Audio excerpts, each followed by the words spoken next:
Não é se ele aumentou um pouquinho mais ou um pouquinho menos. O fato é que o desmatamento está tendo um aumento importante. Este ano. O engenheiro analisa imagens de várias origens, inclusive do Instituto Nacional de Pesquisas Espaciais, o INPE. O INPE é a instituição que tem a maior capacidade de realizar este tipo de medida. O INPE realiza 2 tipos de monitoramentos por satélite da Amazônia. O PRODES, que é um relatório anual de alta precisão sobre a área desmatada, e o DETER, um sistema de alarmes de desmatamento e queimadas. O DETER é diário, para que, em tese, a fiscalização haja rápido.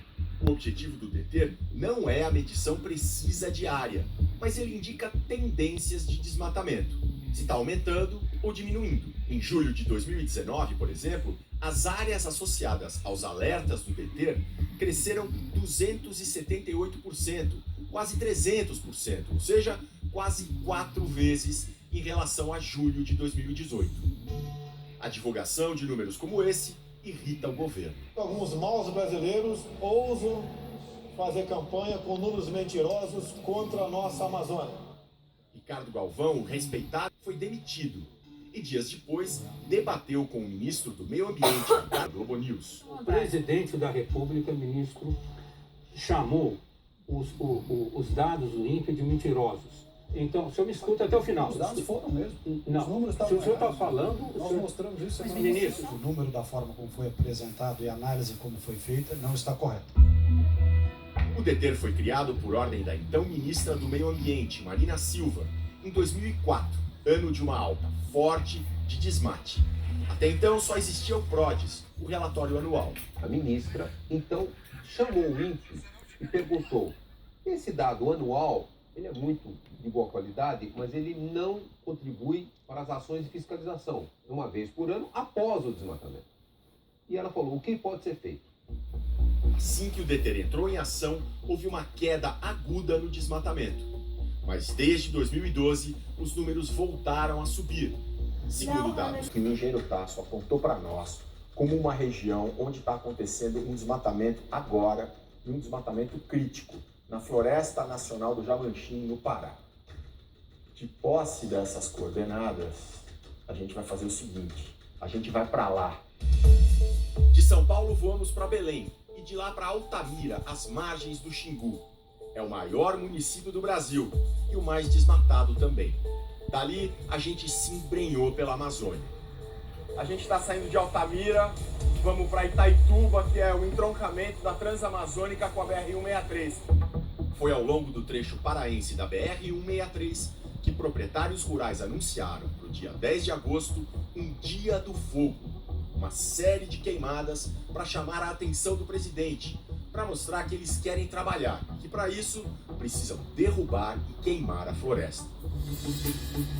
Em mais um voo, agora de monomotor, a gente vai conferir o que está acontecendo na região da BR-163. Daqui de Itaituba a gente vai voar para o sul, para Novo Progresso. A gente está com as coordenadas que a gente pegou lá em São Paulo de alguns dos pontos mais desmatados. Nós vamos sobrevoar voando baixinho para conferir se esses pontos estão lá mesmo, a imagem que aparece no satélite. Logo chegamos ao Parque e à Floresta Nacional do Jamanchim, que são áreas de proteção, no papel, porque a Floresta do Jamanchim é a mais desmatada do Brasil, pelo critério de corte raso, segundo o INPE. Agora começa a floresta, então o contraste entre pastos e áreas desmatadas e a floresta em si fica maior. A gente está entrando na Floresta Nacional do Jamanchim. Dá para ver lá ao fundo, já vê a área desmatada, mesmo dentro da floresta. Tem trechos ali onde não tem nenhuma árvore, nada, porque é desmatamento recente, nem deu tempo ainda de a floresta começar alguma recuperação. Numa área que deveria estar preservada, a gente se depara com bastante desmatamento, os troncos de árvores jogados pelo chão, sinais claros de queimada recente. Já não se enxerga mais nada. O piloto usa toda a sua experiência de 22 mil horas de voo. A gente está entrando agora numa área de fumaça bastante densa e a gente sente o cheiro da queimada. O céu que estava claro, de repente, está tomado por fumaça. E essa névoa densa e bloqueia praticamente a nossa visão. Caramba, olha isso, velho. Achamos um dos focos da fumaceira, uma queimada enorme.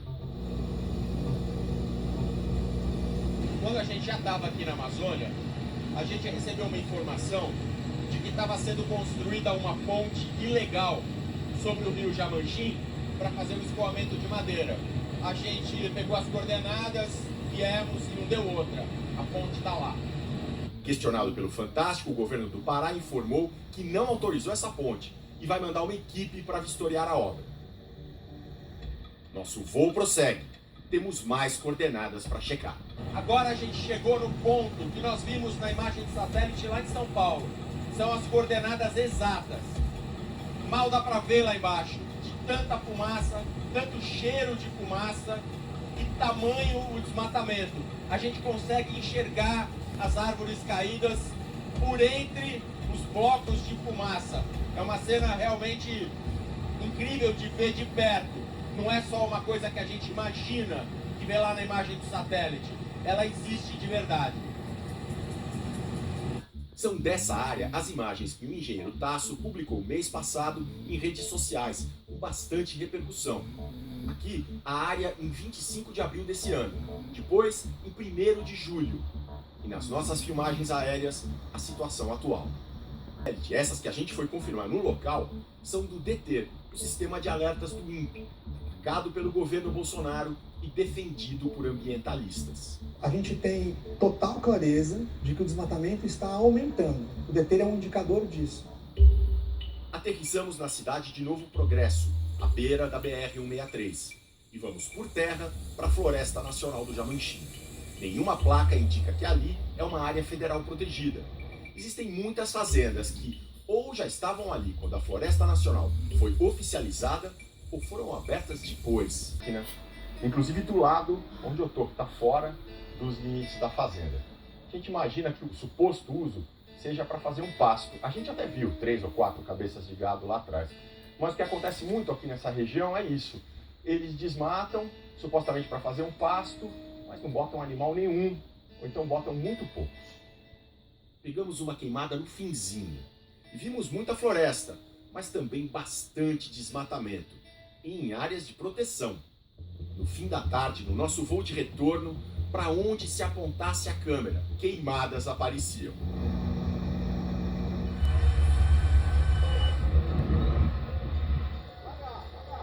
De volta a Altamira, viajamos de carro para lugarejos de alta tensão, de garimpos, de conflitos de terra. Você tem um grupo que ganha dinheiro na especulação de terras. Esse grupo, ele se apropria de terras públicas, se apropria de terras de populações tradicionais, acaba gerando desmatamentos, à força muitas vezes. Na Vila da Ressaca, uma faixa informa: proibido entrar de capacete e com os vidros do carro fechados. É para saber se não são pistoleiros que estão chegando. Seguimos pelas estradinhas e, ao tomar um desvio, encontramos um marco histórico. Esse é o ponto exato onde foi assassinada a freira católica Dorothy Stang, em 2005, que atuava junto a famílias em busca de terra e vivia em atrito com fazendeiros e madeireiros da região. Quando a noite cai sobre o Xingu, buscamos caminhões traficando madeira ilegal e achamos. Mesmo com a poeira na escuridão, dá para ver as toras. Alcançamos o caminhão, passamos, andamos bastante e fomos bem lá para frente, fizemos o retorno, então a gente teria que cruzar o caminhão de novo. Não cruzamos. Já faz tempo que a gente está voltando.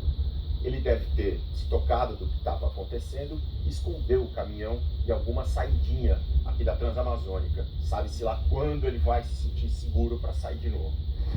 Mas naquela mesma noite, outros pegaram a estrada e caíram numa blitz. A gente flagrou vários caminhões com madeira. Esse carregamento de Massaranduba estava escondido num falso caminhão frigorífico. E esse outro, lotado de estacas de acapu, estava sem nota fiscal, o veículo totalmente irregular, o condutor inabilitado. Ultimamente aumentou bastante a frequência de madeira ilegal. Na madrugada de quinta passada, também na região, mais madeira ilegal foi apreendida em 3 operações que uniram órgãos estaduais e federais. A polícia investiga se as toras vinham de uma reserva ambiental, com árvores raras e centenárias. Operações como essas têm sido pouco frequentes no país. De acordo com o levantamento da BBC Brasil, reproduzido pelo G1, o IBAMA aplicou, de janeiro até sexta passada, 29,4% a menos de multas ambientais, comparando-se ao mesmo período de 2018.